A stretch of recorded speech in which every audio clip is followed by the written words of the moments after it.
अब question number 9 को देखते हैं। तो क्वेश्चन नंबर 9 में क्या लिखा है, x की power 2k plus 1 plus X plus 1 की पावर 2k, ये x square plus X plus 1 से डिविजिबल नहीं है। डिविजिबल नहीं है तो इसका मतलब ये सिंपल सा है कि ये कुछ रिमाइंडर दे रहा होगा, आर एक्स सिंपल सा है, कुछ रिमाइंडर आ रहा होगा तो ठीक है, नहीं तो नहीं। ठीक है, मतलब कि अगर मैं इसमें सब्स्टिट्यूट करने जाऊँ एक सफिशिएंट सही चीज़, तो वो इसको सेटिस्फाई करे और रिमाइंडर मेरा ज़ीरो नहीं आएगा, रिमाइंडर कोई वैल्यू आएगी। बस ये मेरे को प्रूफ करना है और इसको हम लोग कॉम्प्लेक्स नंबर से करने वाले, ठीक है ना। सो कॉम्प्लेक्स नंबर के बारे में थोड़ा सा देख लेते हैं पहले। अब अगर आपको थोड़ा बहुत पता है कॉम्प्लेक्स नंबर के बारे में, तो ये आपको पता हुआ जब भी x square plus X plus 1 लिखा आता है तो इसके रूट्स होते हैं ओमेगा और ओमेगा स्क्वायर, या फिर इसी में ही मैं ऐसा लिख सकता हूँ omega square plus omega plus 1 कितना होता है, ज़ीरो। सीधी बात है, ओमेगा अगर रूट है तो यहाँ पुट करूँगा तो इसका सम कितना आएगा, ज़ीरो, है ना। अभी इसी में ही मैं चेक करूँ तो ओमेगा क्यूब की वैल्यू आती है 1, ओमेगा क्यूब कितना आ जाता है 1, सिंपल सा है, ठीक है ना। इसमें कुछ नहीं है, आप क्या करो, omega square plus omega plus 1 zero है, अगर मैं इसमें ओमेगा का मल्टीप्लाई करूँ, ओमेगा का मल्टीप्लाई करूँ तो ये कितना हो जाएगा, omega cube plus omega square plus omega, है ना, ये कितना हो जाएगा, ज़ीरो। अब देखो omega square plus omega equal to कितना, -1, यहाँ पे -1 पुट कर दिया, so omega cube -1 equal to zero, omega cube की वैल्यू कितनी आ गई, 1, है ना। ये पहली चीज़ हो गई, है ना। उसके बाद ये आपको ध्यान रखना है, ये वाला पॉइंट और ये वाला पॉइंट। अब सोचो ओमेगा क्यूब 1 है तो ओमेगा की पावर 4 क्या होगी, ओमेगा क्यूब इंटू ओमेगा, और ओमेगा क्यूब 1 है तो ये कितना, ओमेगा, मतलब ओमेगा की पावर 4 ओमेगा ही होता है। वैसे ही ओमेगा की पावर 5 ओमेगा स्क्वायर, और ओमेगा की पावर 6 मतलब ओमेगा क्यूब का स्क्वायर, दैट इज वापस 1। सो मैं क्या बात नोटिस कर रहा हूँ कि जब भी ओमेगा की पावर 3 का मल्टीपल आता है तो वो कितना आ जाता है, 1। ओमेगा की पावर 3 का मल्टीपल होता है तो 1 आता है, और नहीं होता है तो ओमेगा या ओमेगा स्क्वायर आता है, ये ध्यान रखना है, ठीक है। अब देखो यहाँ पे आ जाओ, अगर मैंने ओमेगा पुट किया, ओमेगा इसका रूट है, तो देखो सेम इक्वेशन को मैं और कैसे लिख सकता हूँ, ऐसा भी लिख सकता हूँ, एक्स की power 2k plus 1 plus X plus 1 की power 2k equal to X square plus X plus 1 into some quotient और plus some remainder R of X. ऐसा मुझे क्या चाहिए कि रिमाइंडर आना चाहिए, नॉट डिविजिबल है मतलब रिमाइंडर आना चाहिए, है ना। और उसके बेस पे के की वैल्यू बताना है, के की किन वैल्यूज़ के लिए पॉसिबल होगा। अब मैं क्या करने जा रहा हूँ, इसमें मैं ओमेगा पुट करने जा रहा हूँ, है ना, इसमें मैं क्या ओमेगा पुट करने जा रहा हूँ। तो ओमेगा पुट करने पे ये कितना हो जाएगा, ओमेगा की पावर 2k मतलब ओमेगा स्क्वायर की पावर k प्लस 1, ये हो जाएगा ओमेगा प्लस 1 की पावर 2k, और ये omega square plus omega plus 1 ये तो ज़ीरो है, देखो ये वाला omega square plus omega plus ये पूरा ज़ीरो हो गया, ये क्या हो गया मेरा आर ऑफ एक्स। अब मेरे को ये ध्यान है आर ऑफ एक्स मेरा ज़ीरो नहीं होना चाहिए, बस ये ध्यान रखना है।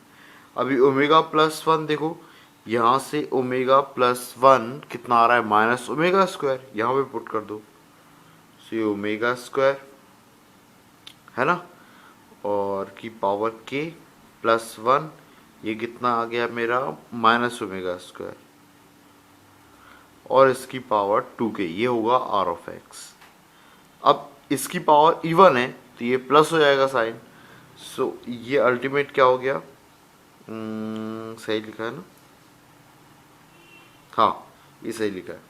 सो ये ओमेगा स्क्वायर की पावर के प्लस 1 प्लस ये ओमेगा स्क्वायर, और ये 2 का 2 से मल्टीप्लाई करूँ तो ओमेगा की पावर 4, ओमेगा की पावर 4 और ये के। अब ओमेगा की पावर 4 कितना होता है, ओमेगा होता है, ये वाली स्टेप है ना।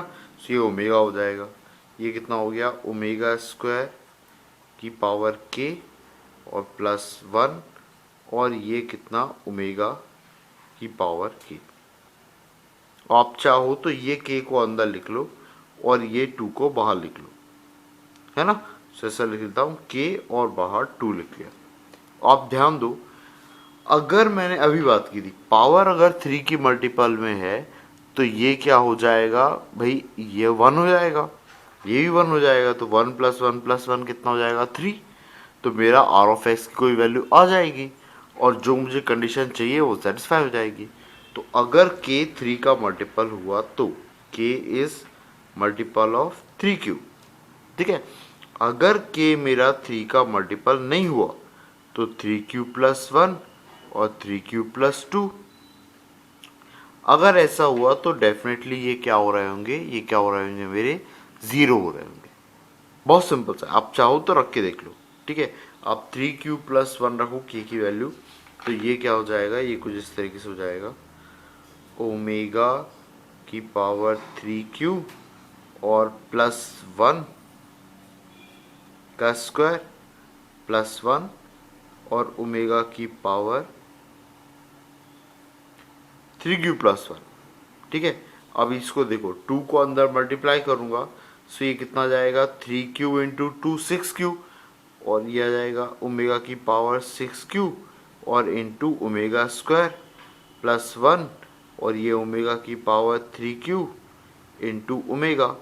अब ये देखो, ये 1 हो गया, ये 1 हो गया, ये वापस omega square plus omega plus 1 आ गया, ये 0 हो जाएगा, और ये 0 हो गया मतलब रिमाइंडर 0 आ गया, रिमाइंडर 0 आ गया मतलब कि ये डिविजिबल है। तो अगर के में 3 का मल्टीपल नहीं लूँगा तो ये डिविजिबल हो जाएगा, और 3 का मल्टीपल लूँगा तो ये डिविजिबल नहीं होगा। तो इसका आंसर है कि के जो है वो 3 का मल्टीपल होना चाहिए, ठीक है। होपफुली आपको समझ में आया हो। ये बहुत अच्छा प्रॉब्लम था, मस्त था, मुझे तो अच्छा लगा ये। और ये कॉम्प्लेक्स नंबर से क्या है, ठीक है। आपको अगर कोई और मेथड आती है तो आप उससे भी ट्राई कर सकते हो। मेरे को ये तरीका सही लगा क्योंकि देखने से स्ट्राइक कर रहा है। जब x square plus X plus 1 दिखता है तो ऑब्वियसली मेरे को कॉम्प्लेक्स नंबर ज़्यादा सही लगता है ना। सो आपको भी मतलब ये मेथड थोड़ा बहुत आपको अगर वो करेगा, स्ट्राइक करेगा टाइम पे, तो डेफिनेटली हेल्पफुल होगा आपके लिए, ठीक है ना। चलो इसके आगे देखते हैं पर।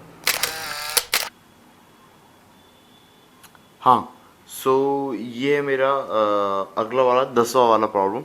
ये क्या बोल रहे हैं, बहुत सिंपल, आइडेंटिटी थ्योरम का सबसे सिंपल एग्जांपल है ना। कोई बहुत ज़्यादा टफ नहीं है। आप आइडेंटिटी थ्योरम पे जाना, उसमें देखना आप, और उसमें बहुत जो 1-2 एग्जांपल डिस्कस किए हैं, अगर वो आपको समझ में आ गए होंगे, 10वां आपने कर भी लिया होगा, ठीक है ना। सो कोई ज़्यादा टफ नहीं है, इसमें बहुत सिंपल होता है। मैं क्या देखता हूँ, बस मैं x की जगह पे ऐसा कोई नंबर पुट करना चाहता हूँ, या मैं करूँगा जिससे कि अंदर कोई एक नंबर आ जाए, लेट से a, और इक्वल टू में क्या आ जाए, 0, ठीक है। अभी आप ऐसा बोलोगे कि सर ऐसे तो मैं करते रहूँगा तो सुबह शाम हो जाएगी, रात हो जाएगी, और 2-4 दिन हो जाएंगे। ऐसा कुछ नहीं होगा बेटा, ठीक है। इतना सब मत सोचो, ये बाउंडेड होगा, है ना। ये ऐसे करके 2 आपकी वैल्यूज होंगी, उनके बीच में ही आपको कुछ वैल्यूज आ रही होंगी, उसके बाहर नहीं जा रहा होगा ये, ठीक है। उसके बाहर में तो ये नहीं होगा, बस ये है, ठीक है ना। इस तरीके कंडीशन बनती है ना। उसका एक पीरियड बनता है। आइडेंटिटी थ्योरम आप जब पढ़ोगे ना तो आपको समझ में आएगा कि पी ऑफ एक्स और equal to P of X plus T form में अगर आ जाता है, वो जो टी पीरियड है उसमें उसके रूट्स होते हैं, इस तरीके से, है ना। सो ये आ जाएगा, तो मैं क्या बोल सकता हूँ कि a अगर इसका एक रूट है तो x माइनस a इसका एक फैक्टर हुआ, इस तरीके से, ठीक है। अभी देखते हैं, अभी देखो, अगर मैं 0 रखूँ तो p ऑफ 0 और ये p ऑफ 0, ये 0 इक्वल टू 0 आ गया, है ना। 0 इक्वल टू 0 आ गया मतलब 0 बाउंड्री का एक एलिमेंट है ना, ठीक है। अब 0 के मैं आगे बढ़ता हूँ, ठीक है ना। ये अभी आगे और समझ में आ जाएगा आपको ये क्या बताना चाह रहा था मैं। 0 के आगे चलता हूँ, मैं क्या देख रहा हूँ, मैं है ना इसको देखता हूँ, इसको छोड़ता हूं और इस वाले को देखता हूं, इसमें वैल्यूज की क्या क्या मैं वैल्यूज रखूं कि ताकि ये वाली साइड मेरी जीरो बन जाए, है ना।